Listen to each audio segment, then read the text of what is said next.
Финансирование программы, направленной на трудоустройство безработных, должно увеличиться. Об этом сегодня заявил министр труда и социальной защиты Республики Сергей Дмитриев. В ближайшие 4 года на государственную программу выделят больше 8 миллиардов рублей. В этом за счет средств республиканского бюджета на охрану труда и здоровья работающих, а также помощь в трудоустройстве дополнительно направят 4 миллиона рублей. Какие еще вопросы обсуждали сегодня в Доме правительства, расскажет Евгения Зиновьева. Обновлять машино-тракторный парк аграриям республики теперь станет легче, считает профильный министр. Если раньше субсидии выделялись на покупку оборудования и техники только чувашских производителей, то теперь список расширили и в него попали российские бренды. Минсельхоз, например, готов субсидировать половину стоимости хмелеуборочного комбайна, 15% стоимости картофеля и зерноуборочных машин. Развивать агропромышленный комплекс республики намерены и с помощью новых целевых программ. В ближайшие 3 года потребительская кооперация, по мнению Сергея Артамонова, должна выйти на качественно новый уровень. То, что касается кооперации, во-первых, мы их все равно поддерживаем. Появилось, то есть мы заводим деньги здесь. И до 2021 года по ведомственной программе будет создано не менее 60 рабочих мест дополнительных в кооперативах. И ежегодно по 3-4 кооператива будут получать господдержку.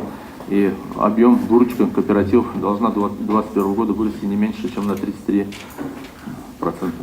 Рассматривали на заседании и вопросы сферы образования. В конкурсе на получение гранта главы Чувашии в этом году участвовали 60 учреждений из 14 муниципалитетов. Комиссия выбрала 20 победителей. Среди них гимназии, школы, детские сады и центры творчества, представившие инновационные или творческие разработки.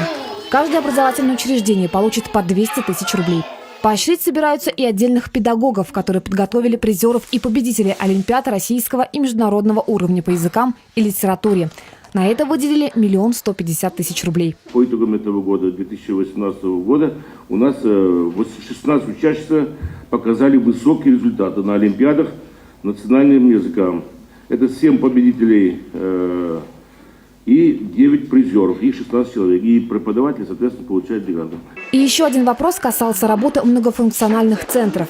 Сейчас они предоставляют порядка 180 видов услуг. И на получение каждой жителю нужно писать отдельное заявление. В правительстве предлагают этот механизм изменить. Так называемые услуги по жизненным ситуациям вполне можно предоставлять и по одному запросу. Например, чтобы получить свидетельство о рождении ребенка, поставить его в очередь в детский сад и оформить пособие, родителям достаточно будет написать одно заявление. Чиновники считают, что это сэкономит время, а в некоторых случаях и деньги заявителей. Евгения Зиновьева, Семен Антонов, Вести, Чебоксары.